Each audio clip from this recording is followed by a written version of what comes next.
የኢየሩሳሌም ንጉስ የፈራው ለምንድነው ስትሉ ገባኦን ትልቅ ስለሆነች፣ ገባኦን ህዝቧ ኃያል ስለሆነ፣ ገባኦን የማትገበር ስለሆነች ፈራ። ፈርቶ ፈርቻለሁ ብሎ አልተቀመጠም። ኢያሱና የእስራኤል ሰዎች ከገባኦን ጋር ደግሞ ሰላም ፈጥረዋል። ኢያሱ ከነዚህ ሰዎች ጋር ህብረት አድርጓል። እስራኤላውያኖች አብረዋቸው ሰላም ፈጥረዋል። ስለዚህ ፈራ ይላል። የሚገርማችሁ ነገር ሰይጣን እኔና እናንተን የሚፈራው ሰላማችንን ሲያይ፣ ያለንን የእግዚአብሔር ክብር በእኛ መንቀሳቀስ ሲጀምር፣ እግዚአብሔር ከኛ ጋር መሆኑን ሲያይ መፍራት ይጀምራል። ሌላውን እኮ አይፈራም። በልቶ ጠጥቶ እያንኮራፋ የሚተኛውን ጴንጤ አይፈራም። ግን ምን አይነት የሚናጠቀውን ሰው ይፈራል፣ የሚጸልየውን ሰው ይፈራል፣ የሚመታ ሰው ይፈራል። ይሄ ሰውዬ መጥፋት አለበት ይላል። ይሄ ሰውዬ ከኖረ ለእኔ ጥሩ አይደለም፣ ስለዚህ ማጥፋት አለብኝ ብሎ ይነሳል። ፈተና የበዛባችሁ፣ የኔስ ፈተና አልቻልኩትም፣ የኔ መከራ በዛብኝ፣ የኔ ችግር በዛብኝ፣ አንዱን አለፍኩ ስል ሌላ፣ ሌላውን አለፍኩ ስል ሌላ፣ መልኩን እየቀያየረ ፈተና በዛብኝ የምትሉ ሰዎች ሰይጣን ፈርቶሽ ነው። ሰይጣን ፈርቶ ነው። ለምን ሲባል አንተ ጋር ያለው እግዚአብሔር ትልቅ ስለሆነ።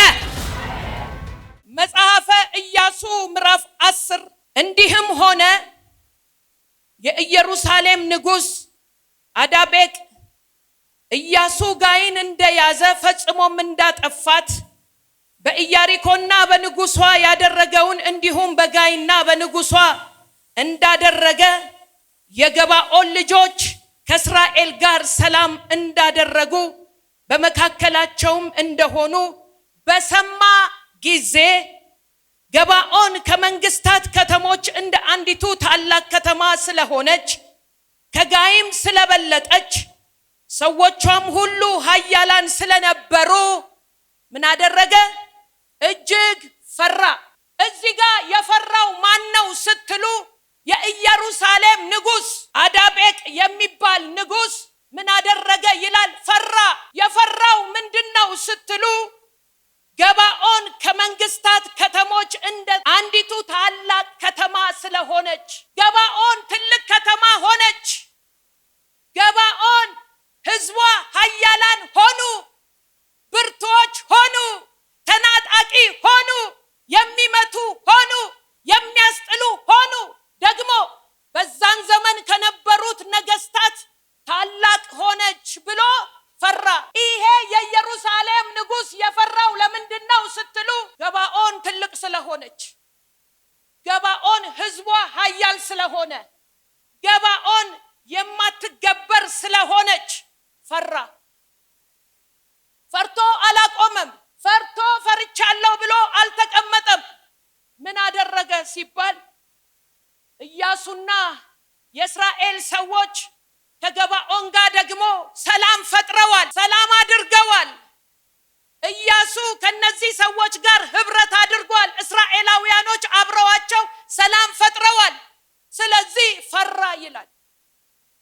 የሚገርማችሁ ነገር ሰይጣን እኔና እናንተን የሚፈራው ሰላማችንን ሲያይ፣ ያለንን የእግዚአብሔር ክብር በእኛ መንቀሳቀስ ሲጀምር፣ እግዚአብሔር ከኛ ጋር መሆኑን ሲያይ መፍራት ይጀምራል። ሌላውን እኮ አይፈራም። በልቶ ጠጥቶ እያንኮራፋ የሚተኛውን ጴንጤ አይፈራም። ግን ምን አይነት የሚናጠቀውን ሰው ይፈራል፣ የሚጸልየውን ሰው ይፈራል፣ የሚመታ ሰው ይፈራል። ይሄ ሰውዬ መጥፋት አለበት ይላል። ይሄ ሰውዬ ከኖረ ለእኔ ጥሩ አይደለም፣ ስለዚህ ማጥፋት አለብኝ ብሎ ይነሳል። ፈተና የበዛባችሁ፣ የኔስ ፈተና አልቻልኩትም፣ የኔ መከራ በዛብኝ፣ የኔ ችግር በዛብኝ፣ አንዱን አለፍኩ ስል ሌላ፣ ሌላውን አለፍኩ ስል ሌላ፣ መልኩን እየቀያየረ ፈተና በዛብኝ የምትሉ ሰዎች ሰይጣን ፈርቶሽ ነው። ሰይጣን ፈርቶ ነው። ለምን ሲባል አንተ ጋር ያለው እግዚአብሔር ትልቅ ስለሆነ ፈራ። ያ ብቻ አይደለም፣ ሰላም አድርገዋል ብሎ ፈራ። ሰላም እንዳለሽ ሲያይ ይፈራል። ቤትሽ ባዶ ሆኖ የሚበላ የለም፣ ግን ሰላምሽ ብዙ ሆኖ ሲያይ ይፈራል። የቤት ኪራይ የሚከፈል የለም፣ ግን በእግዚአብሔር እፎይ ብለሽ መተኛትሽን ሲያይ ይፈራል። እግዚአብሔር ላይ የተማመኑትን ሰዎች ማን ይፈራል ብትሉኝ ሰይጣን ይፈራል። መከራ የበዛብሽ ለዚህ ነው፣ ሰይጣን ፈርቶ ነው። ሰይጣን ፈራ። የኢየሩሳሌም ንጉስ ፈራ ይልና ምን እንዳደረገ ታውቃላችሁ? እነዚህ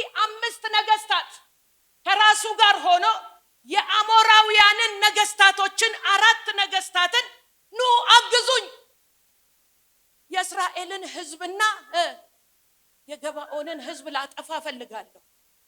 ላጠፋቸው ፈልጋለሁ ምን ላደርጋቸው ልጨርሳቸው ፈልጋለሁ ከንቱ ላደርጋቸው ከመንገዳቸው ላስቆማቸው ፈልጋለሁ ያሰቡበት እንዳይደርሱ መንገድ ላይ ላስቀራቸው ፈልጋለሁ ስለዚህ ምን አድርጉኝ እናንተ አሞራውያን ነገስታት አግዙኝ አለ አግዙኝ እመኑኝ ዛሬ የተባበረባችሁ የተጠራራባችሁ ሊያስቆማችሁ የተነጋገረባችሁ እሱ ያለ እግዚአብሔር ስላንተ ተዋግቶ ከፍታዎችን ትረግጣለህ እግዚአብሔር ስላንተ ይዋጋል ከፍታን ትረግጣለህ 5 አሞራውያን ነገስታትን ስማቸውን ልንገራችሁ አንደኛው ያው ራሱ የኢየሩሳሌም ንጉስ ነው ሁለተኛው የኬብሮን ንጉስ የርሙት ንጉስ ከ3 ጀምሮ ያነበብኩት ነው የጲርአም ንጉስ የሌኪሶ ንጉስ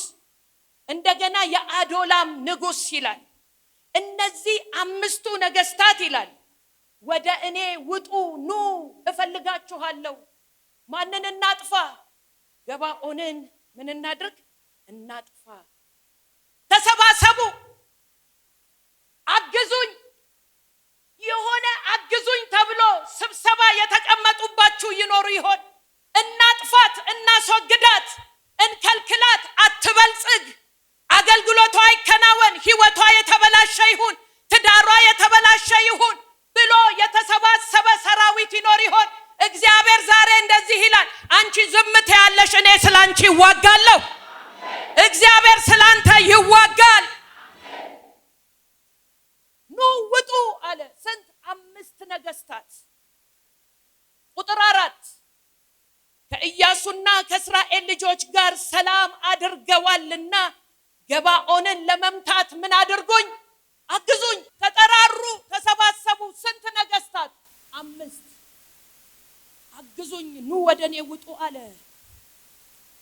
ከኢያሱና ከእስራኤል ልጆች ጋር ምን አድርገዋል ሰላም አድርገዋል ሰላም በማድረጋቸው ሊደሰት ሲገባው የእስራኤል የኢየሩሳሌም ንጉስ ከኢያሱ ጋር ሊስማማ ሲገባው ምን እናድርግ እናጥፋቸው ብሎ መከረ 5ቱ የአሞራውያን ነገስታት ቁጥር 5 የኢየሩሳሌም ንጉስ የኬብሮን ንጉስ የርሙት ንጉስ የሌኪዮስ ንጉስ የአዶላም ንጉስ ከሰራዊታቸው ሁሉ ጋር ተሰብስበው ወጡ ከገባኦን ጋር ሊጋጠሙ ምን አደረጉ ከበቧት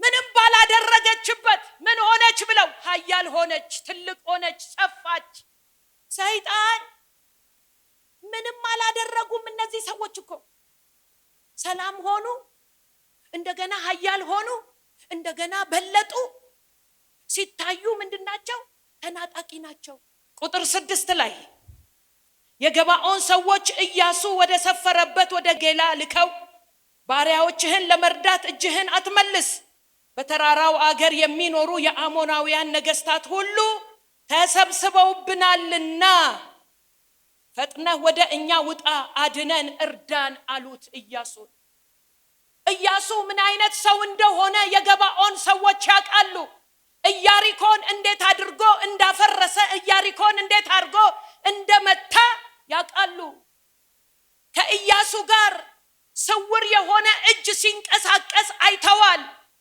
ድብቅ የሆነ እጅ ሲሰራ አይተዋል ከኢያሱ ጋር የሚንቀሳቀስ አንድ ሌላ እጅ እንዳለ ተረድተዋል ምዕራፍ 6 ኢያሱ ምዕራፍ 6 ላይ የኢያሪኮን ግንብ እንዴት አድርገው በጩኸት እንደጣሉ ታገኛላችሁ እንዴት ነው በጩኸት ይሄ ቤት ሊፈርስ የሚችለው በእግዚአብሔር ዓለም ግን ይሆናል በእግዚአብሔር ዓለም ግን ይፈጸማል ስለዚህ በጩኸት ግንብ ሲፈርስ አይተዋል እግዚአብሔር ከዚህ ሰው ጋር እንዳለ አውቀዋል ኢያሱ እኛን ለመርዳት ፍጠንና ውጣ አሉት ሲሉት እግዚአብሔር ለኢያሱ እንዲህ አለው የውላችሁ ቁጥር 8 እግዚአብሔርም ኢያሱን በእጅህ አሳልፌ ሰጥቻቸዋለሁና ምን አታድርግ አትፍራቸው እነዚህ እነዚህ 5 ነገስታት አሞራውያኖችን ምን አታድርግ፣ አትፍራቸው።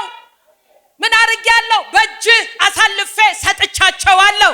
እግዚአብሔር እንደዚህ ጠላቱን በእጁ አሳልፎ የሚሰጠው ሰው አለ። እኔ ነኝ የሚል ከአየሩ ላይ አሜን ብሎ ይውሰድ። የከበበብህን አሳልፎ ይሰጥሃል። አታልፍም ያለህን አሳልፎ ይሰጥሃል። እግዚአብሔር ስላንተ ይዋጋል። ለአንድ ሰው እየተናገርኩ ነው። እግዚአብሔር ስላንተ ይዋጋል። ገና ጦርነት አልወጣም ኢያሱ። ሰፈር እያለ እግዚአብሔር መጣና እነዚህ የተሰበሰቡትን እነዚህ ኪዳን የሌላቸውን ቃል የሌላቸውን አሳልፌ ሰጥቻለሁ። አትፍራቸው። ተሰበሰቡ፣ ተጠራሩ። ያው እግዚአብሔር ምስክሬ መልእክት ነው የምነግራችሁ። የተጠራሩብሽ፣ የተሰባሰቡብሽ፣ የተነጋገሩብሽ፣ የተመካከሩብሽ ጠላቶችሽን እግዚአብሔር ይዋጋል። እግዚአብሔር ስላንቺ ይዋጋል። እግዚአብሔር ስላንተ ይዋጋል። እግዚአብሔር ስለ ምድራችን ኢትዮጵያ ይዋጋል። አሜን አሜን። በለጸገች ብሎ የተናደደ አማረባቸው ብሎ የተናደደ እኔ ልንገራችሁ፣ የሰው ጠላት የለንም እኛ። የሰው ጠላት አለው እንደዚህ ቤት አላችሁ? እኛ ጠላታችን ጂኒ ነው፣ ሰይጣን ነው። ምድራችን በለጸገች፣ ምድራችን ሰላም ልታገኝ ነው። ሰላም ካገኘች አትቻልም። ስለዚህ እንክበባት፣ እናስጨንቃት፣ ህዝቧን እናውክ፣ ሰላማቸውን እንበጥብጥ፣ እናጥፋቸው፣ እንገድባቸው፣ እንያዛቸው። ያው አለቃው መንፈስ የተነጋገረ እግዚአብሔር አለ ዛሬ ስለ ምድራችን እግዚአብሔር ይዋጋል። ስለዚህ ምድር እግዚአብሔር ይዋጋል። ስለ ኢትዮጵያ እግዚአብሔር ይዋጋል። አረ ይሁን ይዋጋልን የሚል አሜን ብሎ ይውሰደው። ቁጥር 9 ላይ ኢያሱም ከጌልጌላ ሌሊቱን ሁሉ ምን አደረገ? ገሰገሰ። በድንገት መጣባቸው 5ቱ ነገስታት። ዝም ብሎ እንዳይመስላችሁ 5 ነገስታት ማለት እኮ ህዝባቸውን፣ ሰራዊታቸውን፣ ጦራቸውን አስከትተው ነው የሚመጡት። ኪሱ ከቶ ንጉሱ አይደለም የሚመጣው። ተሰብስበው ጦረኞቹ፣ ሰልፈኞቹ፣ ኃያላኖቹ፣ ብርቶቹ ተሰብስበው ነው መተው የከበቧት። ድንገት መጣ ኢያሱ። ድንገት መጣ። ድንገት እግዚአብሔርም በእስራኤል ፊት ምን አደረጋቸው? አስደነገጣቸው። ለ2 ለ3 ሰው ጠላትን እግዚአብሔር ዛሬ አስደነግጠዋል በሉት። አስደነገጣቸው። የኢያሱ መምጣት አያስደነግጥም። እግዚአብሔር ግን አብሮ ስላለ፣ ንጉሱ አብሮ ስላለ፣ ሁሉን የሚችለው ጌታ አብሮ ስላለ፣ ኤልሻዳዩ ከሱ ጋር ስላለ ጠላቶቹ ላይ ድንጋጤ ወደቀ። ዛሬ በጠላት ሰፈር ላይ ድንጋጤ ይሆናል። በጠላት መንደር ላይ ድንጋጤ ይሆናል። አታልፍም ባለ ላይ ድንጋጤ ይሆናል። ባስጨነቀ ላይ ድንጋጤ ይሆናል። ቁጥር 10 እግዚአብሔርም በእስራኤል ፊት አስደነገጣቸው። በገባኦንም ታላቅ መምታት መታቸው። በሄትሮም አቀበት በመንገድ አሳደዳቸው። እስከ አቅዚቃና እስከ ሜቄዳ ድረስ መታቸው። ከእስራኤል ልጆች ፊት ምን አደረጉ? ሸሹ። የሆነ የሚሸሽ ነገር አለ። ኮቴህን የሚከተል ጥሎ ይሄዳል። ለዘመናት የተከተለ ጥሎ ይሄዳል። ከእስራኤል ልጆች ፊት ምን አደረጉ? እየሸሹ በሄትሮን ቁልቁለት ሲወርዱ ወደ አዜቃ እስኪደርሱ ድረስ እግዚአብሔር ከሰማይ ታላቅ የበረዶ ድንጋይ አወረደባቸው። አንድ የሚያመልጥ የለም። ነካርገውና ዛሬ አንድ አያመልጥም በለው። የሚያመልጥ ጠላት የለም በለው። ድክም ያላችሁ፣ ስልችት ያላችሁ፣ ያው እግዚአብሔር ምስክሬ ዛሬ እግዚአብሔር ይፈጨዋል። የሆነ የሚፈጭ ጠላት አለ። የሚመታ ጠላት አለ። የያዘውን እስኪለቅ ድረስ እግዚአብሔር ይመታልሻል። እግዚአብሔር ይዋጋልሻል። እግዚአብሔር ይዋጋልሃል። አሜን አሜን። ምን አደረገ እንደሚል ታውቃላችሁ? የበረዶ ድንጋይ። የሆነ ኢትዮጵያ በረዶ ሲባል የምናውቃት ይቺችን የምታክል በረዶ እንዳይመስል፣ የባስኬት ቦል የሚያክል በረዶ ማለት ነው። እየመጣ እየመጣቷ አይስትምቷ ለይቶቷ በበረዶ ድንጋይ ምን አደረገ? አወረደባቸውና ሞቱ። የእስራኤል ልጆች በሰይፍ ከገደሏቸው ይልቅ በበረዶ ድንጋይ የሞቱ በለጡ። እግዚአብሔር ላንተ ይዋጋል። እንዳትሰራ፣ እንዳያልፍልህ፣ እንዳታገለግል፣ በቅባት እንዳትገለጥ፣ በሰሜን በደቡብ በምስራቅ እየዞርክ ወንጌል እንዳትሰብክ ገድቦ የያዘ ላይ ዛሬ እግዚአብሔር በቁጣ ወጥቶ ይወጋዋል። ቁጥር 12 ላይ እግዚአብሔርም በእስራኤል ልጆች እጅ አሞናውያንን አሳልፎ ሰጠ። ለሁለት ለሶስት ሰው ይሄን ቃል ታምናለህ ወይ በሉት። እግዚአብሔር ዛሬ ጠላቶችህን አሳልፎ ይሰጣል። እግዚአብሔር ስላንተ ይዋጋል። እግዚአብሔርም ለእስራኤል ልጆች አሞራውያንን 5ቱን ነገስታት አሳልፎ ሰጠ። ኢያሱም እግዚአብሔርን ተናገረ፣ በእስራኤል ፊት እንዲህ አለ፣ በገባኦን ላይ ምን ትሁን? ፀሐይ ትቁም። አንተ ፀሐይ ትቁም ብለህ አንብበው የምታልፈው እንዳይመስልህ። የሆነ ፀሐይ ትቁም አለ ከዛ ፀሐይ ቆመች ምናምን ብለህ የምታልፈው ታሪክ አይደለም። ፀሐይ ቆመ። ፀሐይ ቆመ ማለት ጁፒተር ቆመ፣ ማርስ ቆመ፣ ጠቅላላ አየር ይሄ የምናየው በሙሉ የምድር እንቅስቃሴ ቆመ። ለምን ሲባል? ላንተ ሲባል። እግዚአብሔር ላንተ ሊዋጋ ተፈጥሮን ያስገዛል። ያላየኸው ክብር በህይወት ይገለጣል። አረ ይሁንልኝ የሚል አሜን ይበለኝ። እግዚአብሔር ፀሐይን ምን አደረገ? አቆመ። ኢያሱ ፀሐይ ትቁም፣ ጠላቶቻችንን እስክንፈጫቸው፣ እነዚህ 5 አሞራውያንን እስክንጨርስ ድረስ ፀሐይዋ ትቁም፣ ጨረቃም አትግባ አለ። ምን አረገ ይላል? ፀሐይ ቆመች። ፀሐይ ቆመች። አልመሽም አለ። አልመሽም አለ። ጠላት እስኪመታ የዋጣውን እስኪፈጥ እስኪተፋ ድረስ ዛሬ በጠላቶች ላይ እግዚአብሔር ጦርነት አዞባቸዋል። የሆነ ሰው ቢዝነሱ የተወሰደ እስኪመለስ ዛሬ ጠላቱ ይመታል። የተዘጋ በር እስኪከፈት ድረስ ጠላት ይመታል። ፀሐይ ቆመች፣ ጨረቃም ሳትገባ ዘገየች። ጠላቶቻቸው ምን አደረጓቸው? ፈጫቸው ይላል። ዛሬ ጠላት ይፈጫል በሉት፣ ንገሩት፣ ጠላት ይፈጫል። ቁጥር 13 ላይ ህዝቡም ጠላቶቻቸውን እስኪበቀሉ ድረስ ፀሐይ ቆመ፣ ጨረቃም ዘገየ ይላል። ቁጥር 16 ላይ እንሂድ። እነዚህም 5 ነገስታት ሸሽተው በመቄዳ ዋሻ ምን አደረጉ? ተሸሸጉ። የሚያመልጥ የለም በሉት አጠገባቸው ያለ ሰው። 2010 2011 2012 2013 ዘመንህን የበላ እድሜህን የበላ ጊዜህን የበላ ይሄ 2015 2016 2017 የተበላ እድሜ ዘመን እግዚአብሔር ዛሬ በ2018 አንድ ብሎ ይጀምራል። ለአንድ ሰው ካሳ ይሆናል። ለአንድ ሰው ምርኮ ይመለሳል። ለአንድ ሰው ይተፋለታል። እነዚህ 5ቱ ነገስታት 5ቱ ዋናዎቹ ህዝቡን ጦር ሜዳ ትተው ምን ውስጥ ገቡ ይላል? ዋሻ ውስጥ ገቡ። ህዝቡን ጥለው ሜዳ ላይ። ስለ ዋሻ ለእናንተ ልነግራችሁ አልፈልግም፣ ታውቁታላችሁ። ከዋሻ ተጎትተው ሲወጡ አይተናል። የሚገርም ነው። ዋሻ ውስጥ ገቡ ይላል። ከዛ ለኢያሱ መጡና ወረኞች ዋሻ ውስጥ ዋና መሪዎቹ ህዝቡን ጥለው ምን ውስጥ ገቡ? ዋሻ ውስጥ ተደብቀዋል። ተደበቁ። አዎ፣ ማንም እንዳያመልጥ። ዛሬ ጠላትህ አያመልጥም። ዛሬ ጠላትሽ አያመልጥም። ያሰቃየሽ ያስለቀሰሽ ይመታል። አረ አሜን በሉ። ይመታል።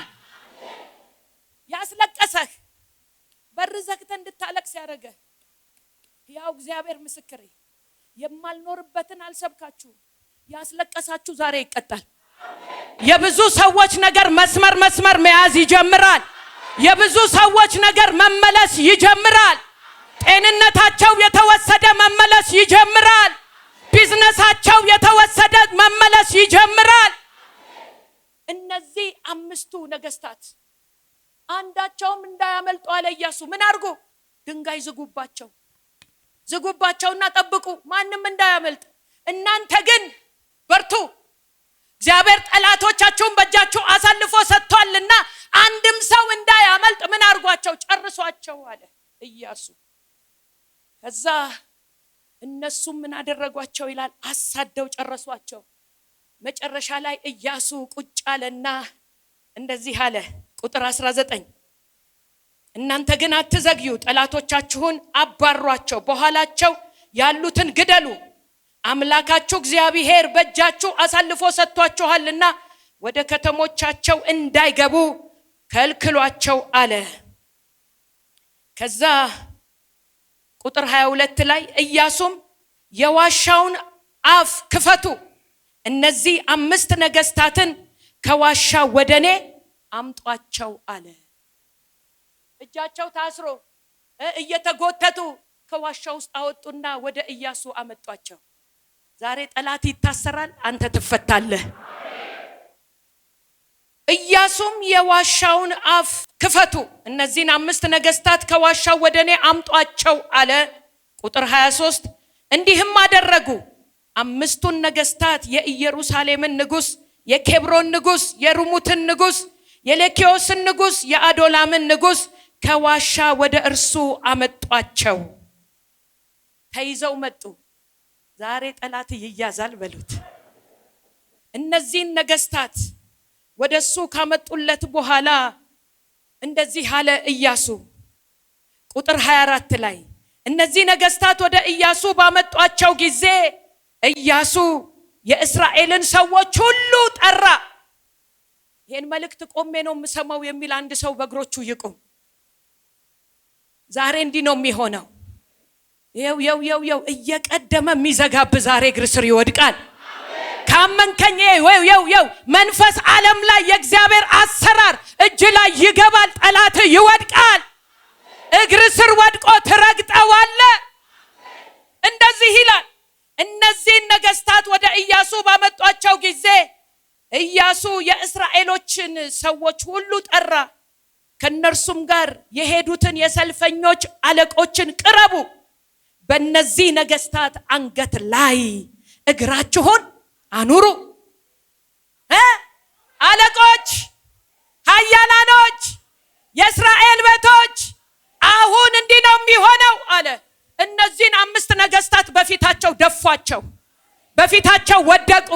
ወድቆልኛል፣ እግዚአብሔር ስለኔ ተዋግቷል የሚል በመንፈስ ሆነ አይኖችን ጨፍንና እግዚአብሔር ጠላቴን ከእግር ስር ወድቋል ጥሎልኛል በልና አንገቱ ላይ ቆመ። መራመድ ጀምር። ወደ ቀኝ ወደ ግራ እየተንቀሳቀስክ በጌታ በኢየሱስ ስም ስኬቴን የሚጠላ፣ ማግኘቴን የሚጠላ፣ መውለዴን የሚጠላ፣ መስፋቴን የሚጠላ፣ ማገልገሌን የሚጠላ እግዚአብሔር ጠላቴን ከእግሬ ስር ጥሎታል። ለዘመናት ነገርህን የያዘ እግር ስር ወድቋል። እነዚህን 5 ነገስታት አመጣና የእስራኤል አለቆች ፊት ህዝቡን ሰበሰበና በፊታቸው ጣላቸው። ዛሬ ታምናለህ? ታምኛለሽ? እግዚአብሔር ፊቴ ጥሎታል የሚል አማኝ አለ? እግዚአብሔር ጥሎልኛል የሚል አለ? ከዚህ ቀን በኋላ እለመልማለሁ የሚል አለ? ከዚህ ቀን በኋላ ስኬታማ ሆናለሁ የሚል አለ? ከዚህ ቀን በኋላ አገልግሎቴ ይጨምራል የሚል አለ? አለቆቹም ቅረቡ፣ በእነዚህ ነገስታት አንገት ላይ እግራችሁን አኑሩ አላቸው። ቀርበውም በአንገታቸው ላይ እግራቸውን አኖሩ።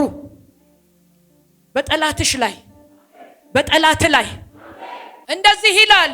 ቁጥር 25 ላይ ኢያሱም እግዚአብሔር የምትወጓቸውን ጠላታችሁን ሁሉ ላይ እንዲሁ ያድርጋልና አትፍሩ፣ አትደንግጡ፣ ጽኑ፣ አይዟችሁ አላቸው። ከዚያም በኋላ መተው ምን አረጓቸው? ገደሏቸው። ዛሬ ጠላት ይገደላል፣ የዋጠው ይተፋል፣ የተወሰደ ይመለሳል፣ ምርኮ ይመለሳል። እግዚአብሔር ስላንቺ ይዋጋል፣ እግዚአብሔር ስላንተ ይዋጋል። ከዚህም በኋላ ገደሏቸው። በ5 ዛፎች ላይ ሰቅለው እስከ ማታ ድረስ በዛፎች ላይ ተሰቅለው ቆዩ። ፀሐይም ልትገባ በቀረበች ጊዜ ኢያሱ አዘዘ። ኧረ አሜን። በዛፎችም አወረዷቸው። ተሸሽገው በነበሩት ዋሻ ምን አረጓቸው? ጣሏቸው። ዛሬ ጠላት ይጣላል፣ አንተ ግን መፈታት ይሆንልሃል። የሚገርማችሁ ነገር በእስራኤል ላይ ምላሱን ማውጣት የሚችል ምላሱን ማንቀሳቀስ የሚችል ሰው ጠፋ ይላል። ፈሩ ይላል። ለምን? ለእስራኤል እግዚአብሔር ተዋጋ። እግዚአብሔር ላንቺ ሲዋጋ ከዚህ በኋላ ስምሽን በክፉ ማንሳት አይቻልም። ናሆም ምዕራፍ 1 ላይ ቁጥር 12 ላይ እንዲህ ይላል፣ ከእንግዲህ በኋላ ማንም በስም ላይ በከንቱ መናገር አይቻልም ይላል። ዘካርያስ ምዕራፍ 14 አንድ ያውጡልኝ ቁጥር 12 እግዚአብሔርም ከኢየሩሳሌም ጋር የተዋጉትን አሕዛብ ሁሉ የሚቀስፍበት ቸነፈር ይህ ነው። እግዚአብሔር ከኢየሩሳሌም ጋር ካንቺ ጋር ኪዳን ካለሽ ጋር አምላክሽ እግዚአብሔር ከሆነ ጋር ካንቺ ጋር የሚጣሉትን ሰዎች ነገር የሚፈልጉሽን ሰዎች ስምሽን የሚያጠፉት ስምህን የሚያጠፉ የሚቀስፍበት ቸነፈር ይሄ ነው። አንደኛ ቀጥል። በእግራቸው ሲቆሙ ስጋቸው ይበሰብሳል። ሰማችሁ? ነካርገውና ገና ሊናገር በእግሩ ሲቆም ስጋው ይበሰብሳል በሉት። አረ ሃሌሉያ! ሲቆም እንደዚህ ሲቆም ካንተ ጋር ያንተን ስም አጥፍቶ ሰላም መስሎ ሲቆም ስጋው በላዩ ላይ ምን ይሆናል? እስኪ በለው ድገመው። አይኖቻቸውን በአይነ ስባቸው ውስጥ ይበሰብሳል። አይኖቻቸው በአይነ ስባቸው ማለት ይሄ ሽፋሽፍት አለ፣ ውስጡ ነጭ አለ፣ ጥቁር አለ አይደል? እሱ ይበሰብሳል። ሶስተኛ ምላሳቸውን በአፋቸው ውስጥ ይበሰብሳል።